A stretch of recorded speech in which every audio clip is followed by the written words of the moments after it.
I think I have something I trust. Well, I know it's very up to date. And we trust it will be a blessing to you. You know, today is Father's Day. And all over the newspapers today, or this past week, they're talking about the use of women, and that term has to be taken away. That they can't use women. It's a birthing parent now. And we really don't want fathers anymore. They emasculized them. They removed their importance. They cast them aside. But I want to tell you that we need fathers and mothers today. If there's ever a day that we need it, fathers and mothers, it's today, because there's a lot of chaos going on in the world because of the lack of real mothers and fathers. A mother or father is a high calling. It's something very, very precious. A large majority of our young children are growing up without fathers and mothers, and I thank God that God can help our children, that there could be fathers in the churches, that they could see as real fathers and men of God and women of God that can stand against what's going on today. I want to turn to Malachi chapter 4. We have about 40 minutes or so, and then time's going to be up. So we're going to try to move quickly, and I hope I don't move too quickly, because there's a lot that could be said. So Malachi is the last book that's written, and then there's a 400-year silence. And these are the last two verses of Malachi. Behold, I will send you Elijah the prophet before the coming of the great and dreadful day of the Lord. Is someone recording this? Could someone record this on their phone just in case it's not recording properly? Behold, I will send you Elijah the prophet before the coming of the great and dreadful day of the Lord. And he shall turn the hearts of the fathers to the children, and the hearts of the children to their fathers, lest I come and smite the earth with a curse. One thing we need today is fathers whose hearts are turned to their children.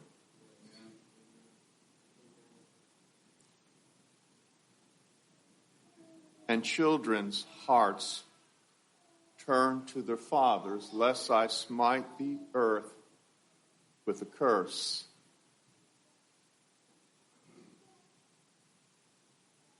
This is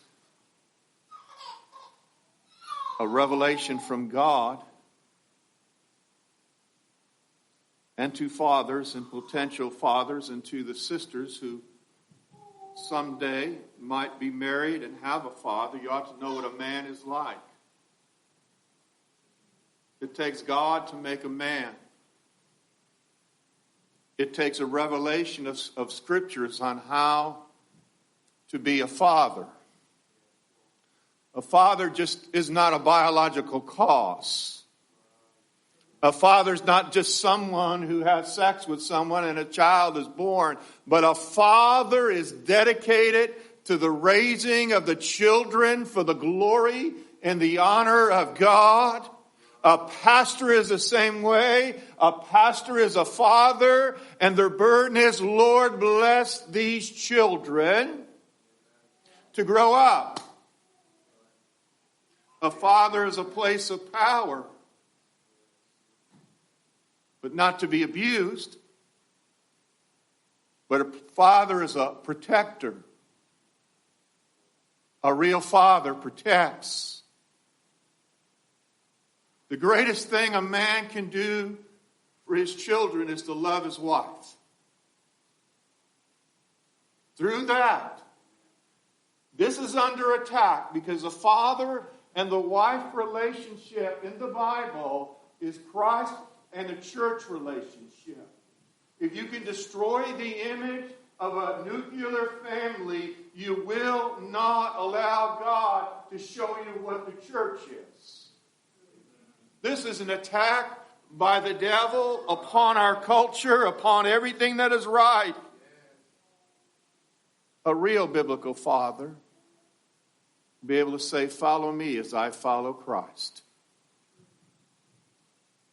Not do what I say, but don't do what you see me do.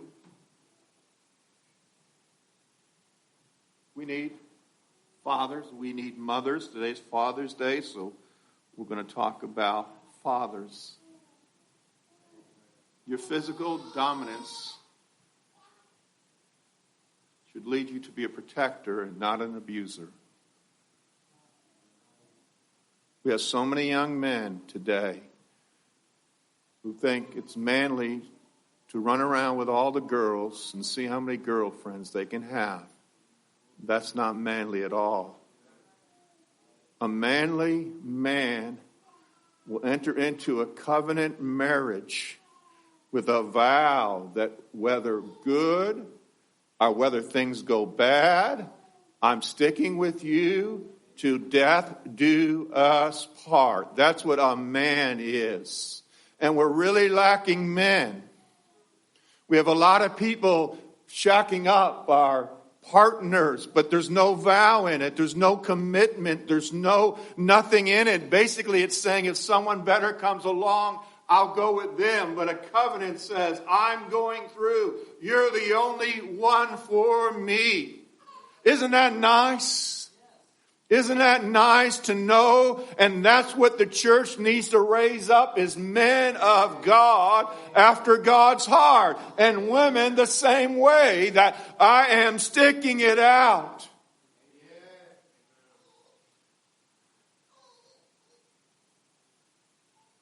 Fatherhood is one of the most sacred responsibilities, and I'll say motherhood is one of the most sacred responsibility.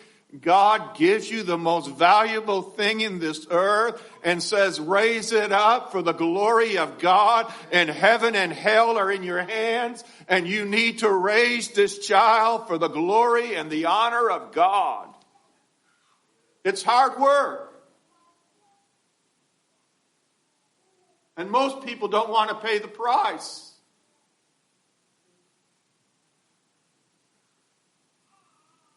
I already said it. A father is not a biological cause. You can be a biological cause, but you're really not a father. Not yet. And this is going to get close.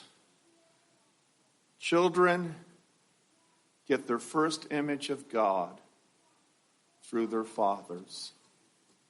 What is God really like? What is God like?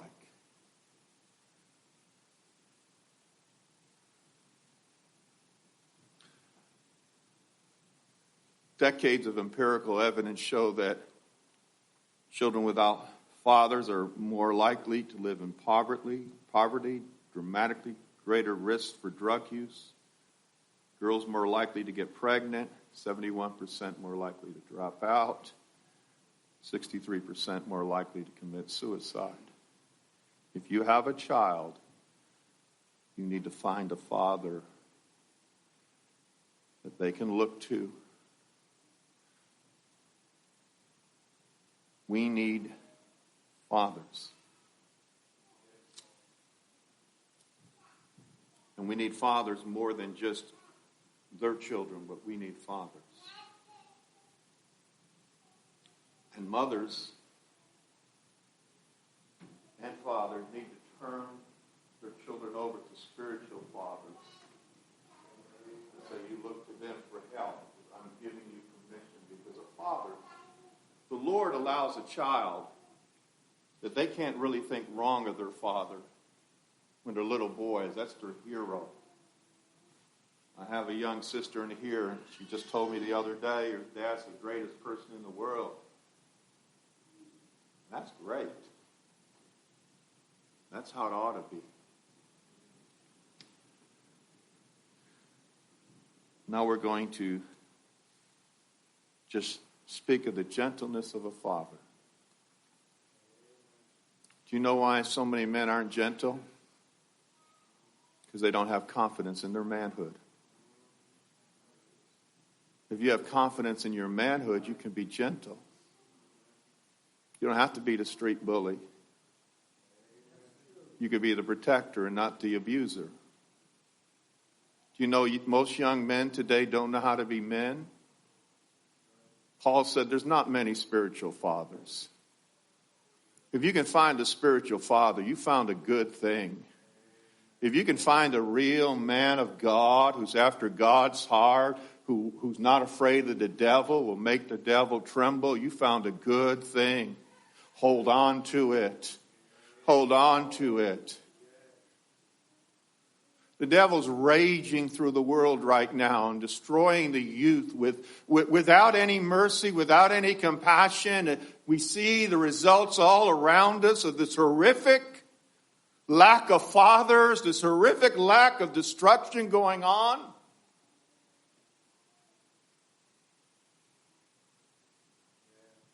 Horrific lack of real men. And you start raising little fathers when they're about this big. And you teach them how to be men.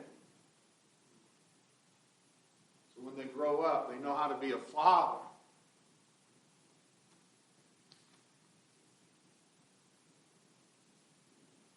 Well, you say, well, I have a problem with my wife. No, you're the problem.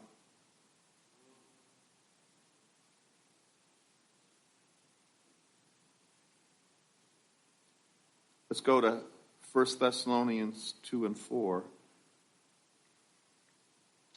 I hope I'm not sounding too rough, wife? But I'm really hurt as I see the abuse of the children. And I see it happening in the schools and those who should be leading. I see it with some even so-called pastors. There's not that separation of what a man and a woman is. And there needs to be that separation. But I'm going to preach to you some good things that you're not going to hear everywhere. I'm going to read. We're going to start 1 Thessalonians 2:4, 1 Thessalonians 2:11. I'm going to read the first verse. You read the second. Read it with power. But as we were allowed of God to be put in trust with the gospel, even so we speak, not as pleasing men, but God which trieth our hearts.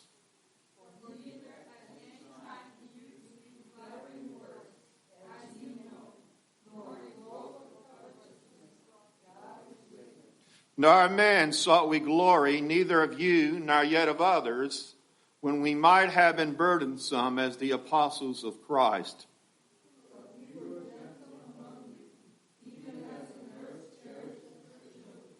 So being effectually desirous of you, we are willing to have imparted unto you, not the gospel of God only, but also our own souls, because you are dear unto us.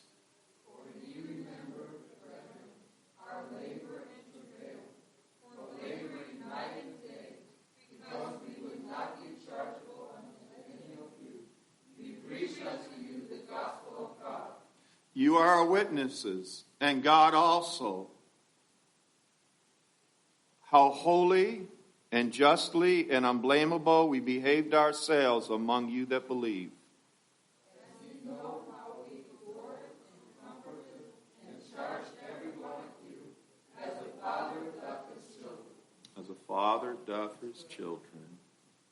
Paul here is speaking as a preacher to his spiritual children, but this teaching is applicable to that and to a father in the home.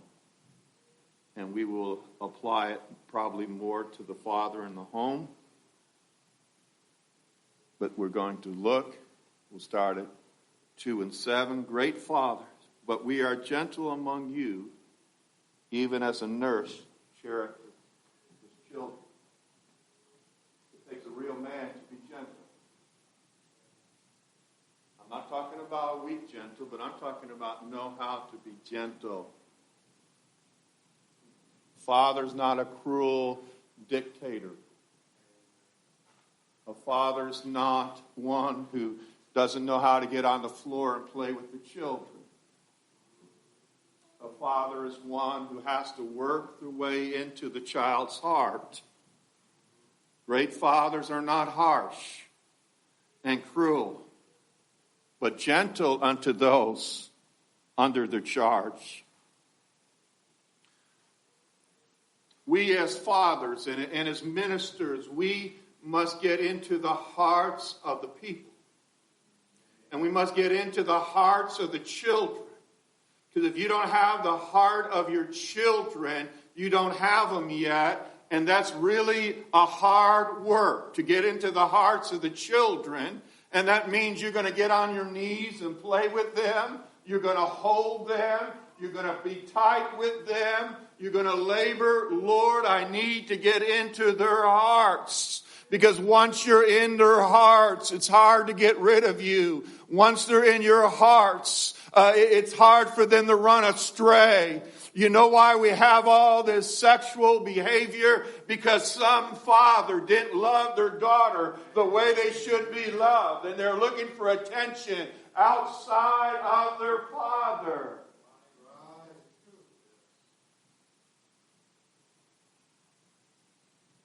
This isn't a sign of prosperity, all this sexualization. It's a sign of a lack of fathers who know how to cuddle and hold their daughters and say how much I love you. You're so beautiful.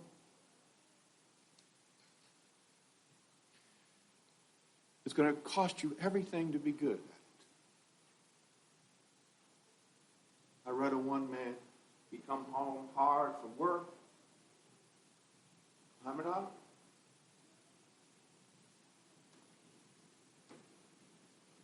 Wore out. There was, Lord, give me strength. And help me to get more strength that I can play with my children and work with them. Because I'm tired.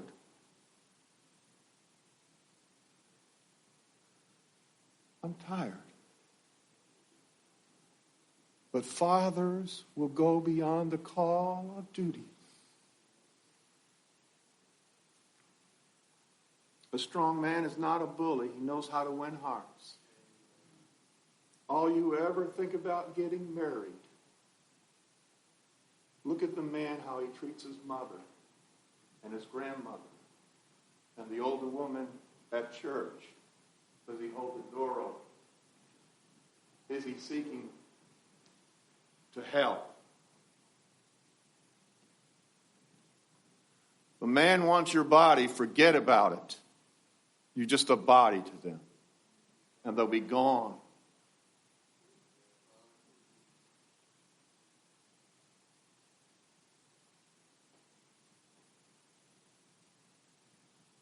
Your children must feel affection from you. You might say, well, I'm not affectionate. You're going to have to learn how to be affectionate. Or else they'll find it somewhere else. Your love must be intense towards your family. I know I'm giving you good counsel today, but it's counterculture.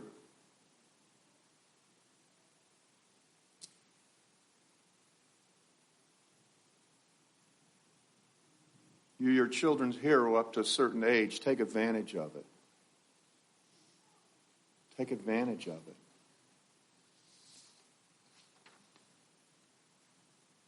Don't have no favorite children.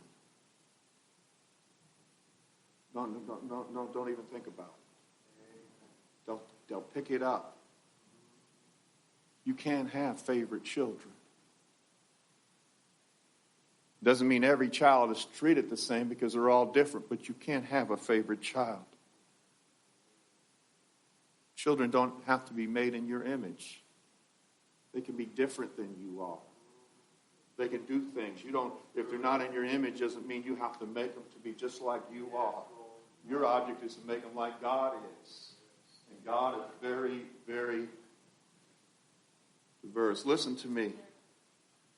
Verse 2 and 8. So being affectionately desirous of you, we were willing to impart it unto you, not the gospel of God only, but also our own souls, because you were dear unto us. You're to lay down your life for your children, not the other way around. You are to give until it hurts. Jesus, one time when they came to get him and the apostles, he said, let them go. You got me, let them go. We are the protectors. We are the front line. You are the king of the home. Only if you behave yourself like a king and everyone is doing well around you. It will take God to give you a father's heart. It will take salvation to teach you how to be a father. I would never want to marry anyone, if you're a sister, that was not saved, because it takes God to make a father. Schools can make lawyers and doctors, but it takes God to make a father or a preacher. It takes God to do that. It takes God, a good save someone. I want to know, are you spiritual? Are you on fire for God? Do you know how to go through something?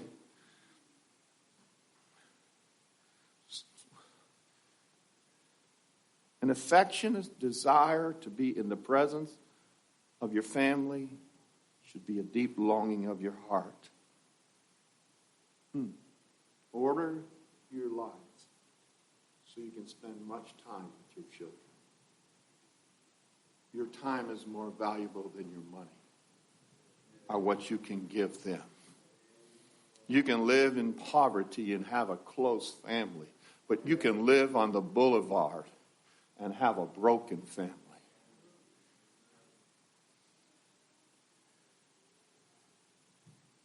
I said this earlier, your children must feel your affection, or else they will find it somewhere else. And they're offering it that cheap. A father finds joy in giving to their children. For you remember, brethren, our labors and travail, for laboring night and day, because we would not be chargeable unto any of you. We preached unto you the gospel of God. To be a good biblical father means you'll be travailing and laboring much on your knees. Travailing means very hard, difficult work that cost you something. It's something that's almost lost in the day that we live in, travailing men in prayer. A lot of men say prayers but don't pray. We don't want to get in the habit of saying prayers with no heart and unction and God behind it. Travail means wearisome labor. It means an attitude, Lord, the devil is going to have to go through me before he can touch my wife or my children. And the devil knows I'm a very mean man, and I can get very mean, and I will take him on. We need men today. We need men with God's heart. We need the spirit of Elijah. Remember, I'll send Elijah the prophet before the great day of the Lord. Elijah did not blow in the wind and bend over. Elijah didn't have pretty clothes and look prosperous. Elijah was a man's man. Elijah, he ate locusts and he was out in the desert preaching, and we don't need a soft man. Why is so many things soft?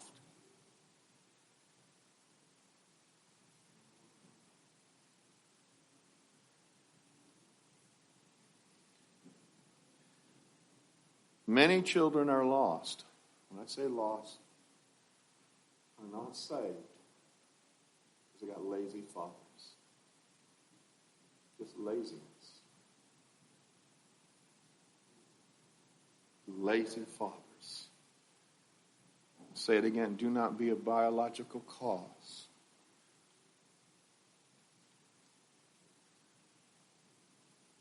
Don't be an absent father. You can be at home and be an absent father. You can get on that thing, that phone, and be on that phone and be absent from your children while you're looking up all kinds of things. Absent.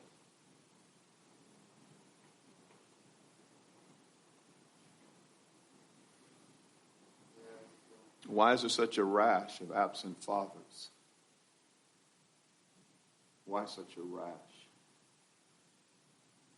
To be a father, to be a good father, is an honor, a privilege, a full-time duty.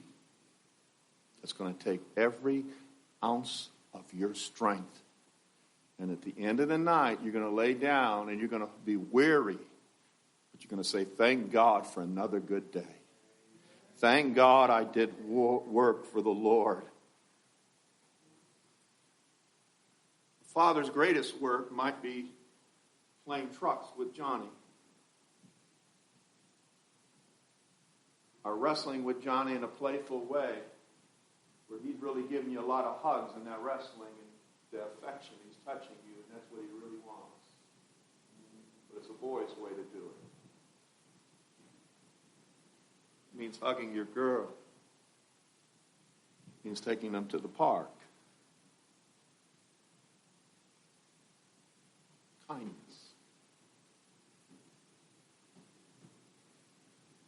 If you're always disciplining your children, I'm going to tell you something. You're lazy. You're lazy. Because that's the laziest thing to do is sit in your chair and yell at them. It's a lot harder to get up and do something to help them out. And you got to let go of laziness. And some of this could apply to mothers too.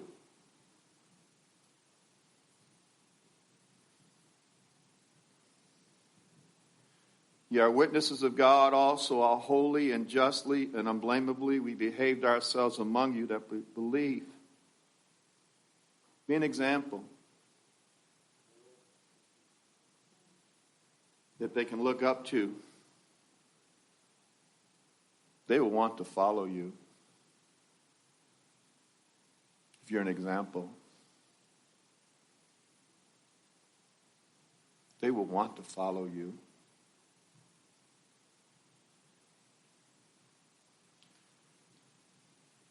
This is why men don't want to be men. It's hard. I mean, you got to put your back into this. You have to put your emotions into this. What is your strength?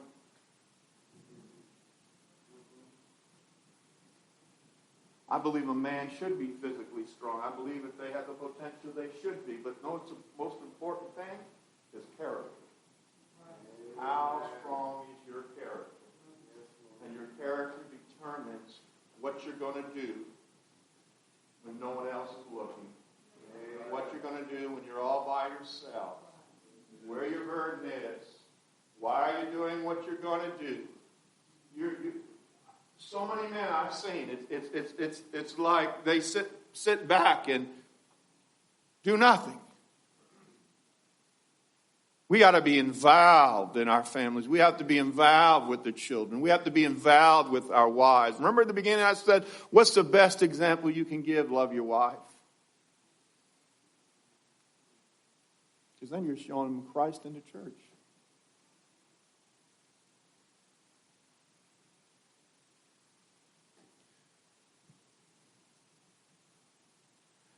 The last verse.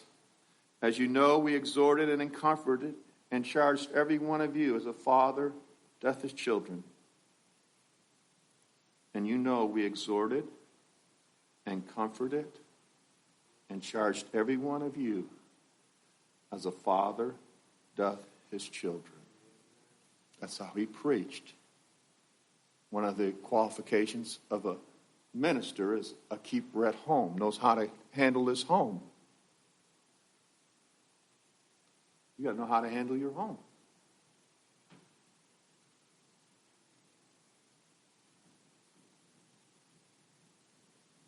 He's charged here with fatherly affection, not fatherly authority. And I'm not downplaying father authority. But unless you have fatherly affection, a fatherly authority won't work. Because they might do what you want until they're 18 and then they're gone. They might be good little children, but then they turn on you because there wasn't that home.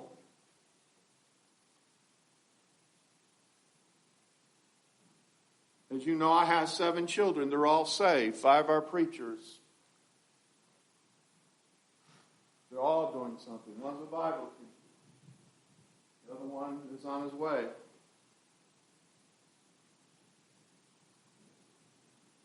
Why?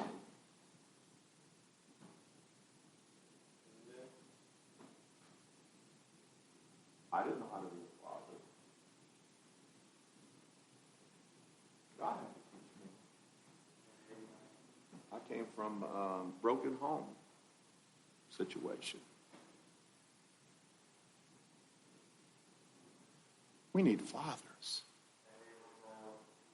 In about 3 or 4 years, they're going to try to get rid of Father's Day, just like Women's Mother's Day and all the rest. Because they don't like that. Because this kind of man would not allow what's going on happen. They just won't allow it if we had fathers, but we have a bunch of effeminate men and effeminate preachers. Preachers won't allow this, what's going on if they're real preachers after God's heart.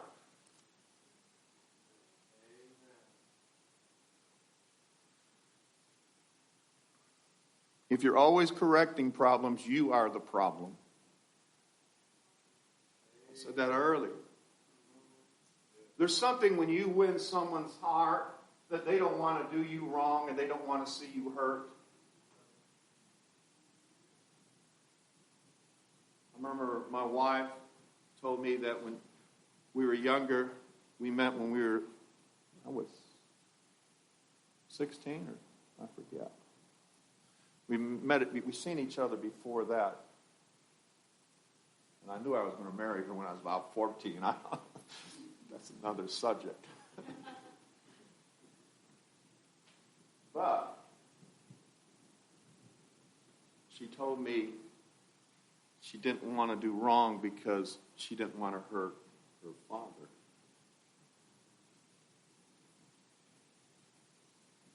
That's what we want. I don't want to face that broken heart. And isn't that how God wins us? We don't want to do wrong because we'll go to hell. Because we don't want to break our Father's heart.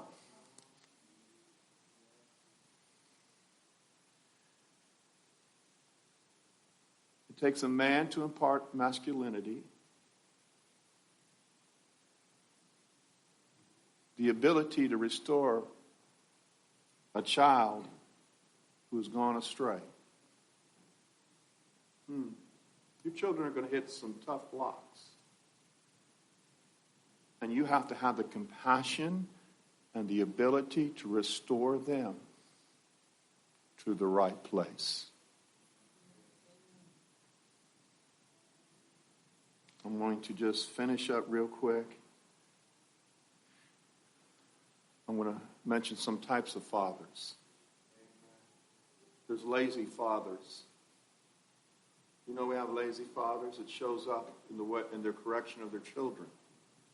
You can see it in how they correct their children. They're lazy. We have prayerless fathers, and it shows up in their inability to impart spirituality to their children. A father ought to breathe themselves into their children. A mother ought to breathe their spiritual life into their children.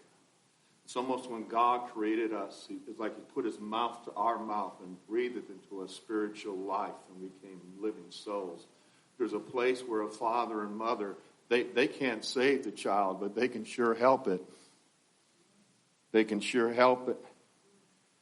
The absent father, they're at home, but they're really not involved with their children. Self-serving father, it's all about me. No grace to lay down his life for his children. The ignorant fathers, there's a lot of ignorant fathers. Know what that is? No desire to learn how to be a better father. It takes a lifetime to be a man, and it takes a lifetime of effort to be a good father. And you're always going to look back and say, how can I improve more? It's the same way with mothers. It takes a lifetime to be a good mother, but there should be a burden. I don't want to be ignorant. I want to know everything I can know. I have such responsibility.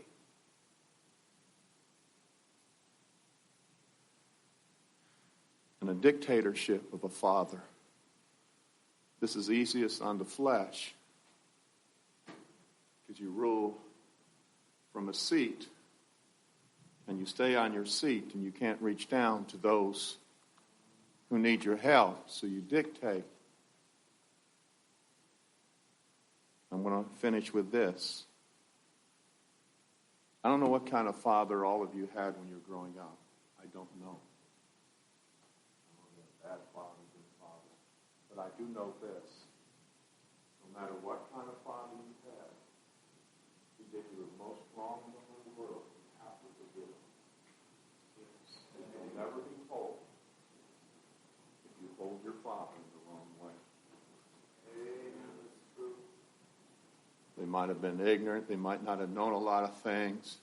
But you can't hold your father in the wrong way. You must forgive him with all your heart and say, Lord, I forgive them so I can be whole as a person. And as a father, you're going to make mistakes. But I often say, when you make mistakes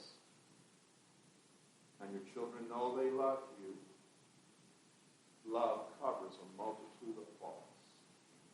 In other words, the child should be able to look past that mistake and see that really that's not how you want it to go. A father should be quick to say, forgive me. Forgive me, I've done wrong. Some fathers are so proud that they can't say, forgive me. You can't be a proud father.